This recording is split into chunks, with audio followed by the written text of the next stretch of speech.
Hey, it's Doug with Backcountry Pilgrim. If you have been hiking long, you have probably heard of the 10 essentials. Now, the lists have changed a little bit throughout the years, and depending on where you look, different people organize them in different ways. But basically, the 10 essentials are things that hikers believe you should always take with you hiking.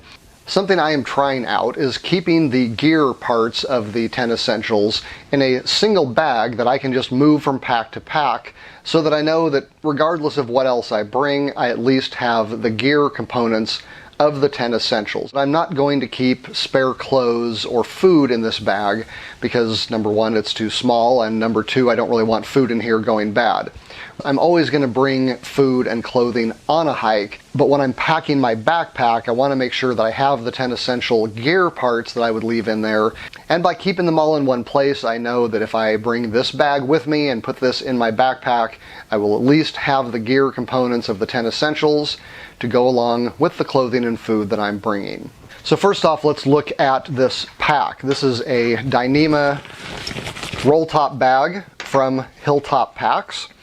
And very simple, not a whole lot to it. But what I love about this bag is that not only does it change size depending on how much you have in here, but it comes with a strap that you can add to the back that will make this into a fanny pack. So if I am hiking and all I have is this bag, I can still do it because I can turn this into a shoulder bag or a fanny pack. Otherwise, I can just leave this strap inside, and as long as I've got this bag in the pack, I'm good to go. Okay, in no particular order, I'm going to look at the gear components of the 10 essentials that I will be bringing in this little bag. I do have links to all of this gear in the description below. Some of those links are probably affiliate links, which just means that the channel is going to get a little bit of income at no cost to you, so I do appreciate you using those. First of all, fulfilling the navigation component is this lightweight compass. This is the TrueArc 3 from Brenton. This is a fully functional navigational compass that you can use with a topographical map. It only weighs 1.3 ounces, and it's not that expensive, but it is a good solid compass. So this is something that would back up my phone, but as far as what I'm keeping in my gear, that's what I'm using for navigation. Now, as far as shelter, I have a space blanket and some cordage, very lightweight, that I can use to create a small tarp system just to keep rain off, or this is something I can just wrap myself in for insulation. The space blanket is 2 ounces and the cord is 1/2 ounce.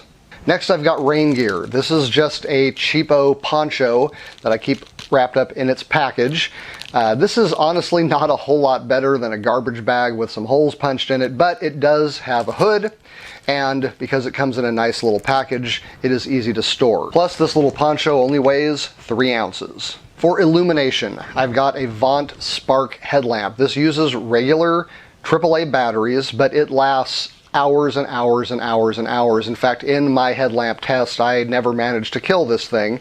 It's not the lightest on the market, but it is a workhorse. And if I'm ever in a situation where I'm having to dive into this bag for emergency essentials, I want something that's going to work for a long time. This fully functioning strobe adjustable light only weighs 2.8 ounces. Next, I have a knife, a blade. This is the SOG Instinct. This is a skeleton knife, so there are no scales or anything on it. It is a bare bones blade, but it will get the job done. And with the sheath, it only weighs 3 ounces. Next, I have an emergency whistle. This is from Hilltop Packs. It barely even registers on the scale, but this is great for emergencies. Comes in honestly at like 0.2 ounces. For combustion, I've got a Bic lighter. This weighs 1/2 ounce. I know I could have brought ferro rod or something else like that, but that seems to be overcomplicating things for me. Bic lighters are going to work all the time, and as long as you've got fuel in them, you don't really have to worry about much of a failure. Worst case scenario, the sparker will still work even if it doesn't have fuel. Alright, this next one is not really exactly on the 10 essentials list, but this is a bug net, which for me is an essential, and so I carry it with me in this bag all the time. For repairs, you want to have a small roll of tape. This is going to vary a lot depending on the kind of tape you use. You can also put it around one of your other essentials, like put it around the lighter. And by doing that, you keep the weight and bulk down so that you don't have something big like this that you've got to carry around with you. Okay, last but not least is the medical first aid emergency gear.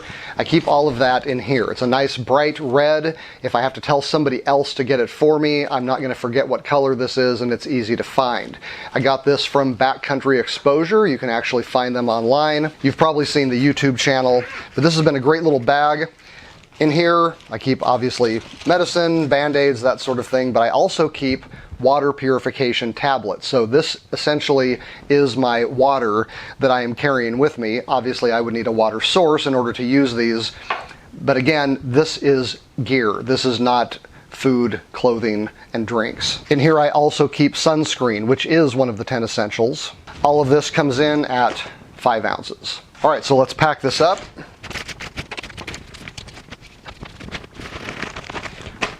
All right, so there you have it. This is my little 10 essentials pouch. So I can just take this and put it in a day pack, like this Everfun day pack that I've been wearing lately. One place this comes in handy is if I am not prepared to go on a hike, but I end up in a situation where I'd like to do one anyway. What I can do is I keep something like this, just a nice, inexpensive day pack in my car. Now, if I know I'm going on a hike, the great thing is that as long as I have this, I can put this in my hiking day pack, and then I don't have to worry, oh, did I get all of the 10 essentials? No, I know I have them, other than food and clothing. And I even have water in here in a sense. As long as I get a water source, I can purify it. Now again, this is a minimalist setup. This is not really the best gear for the 10 essentials, especially if you know you're going to be going out overnight. You're going to want a legitimate shelter and decent insulation and that sort of thing. But for going hiking and just keeping the 10 essentials as a backup, it's great knowing that if I have this, I have what I need.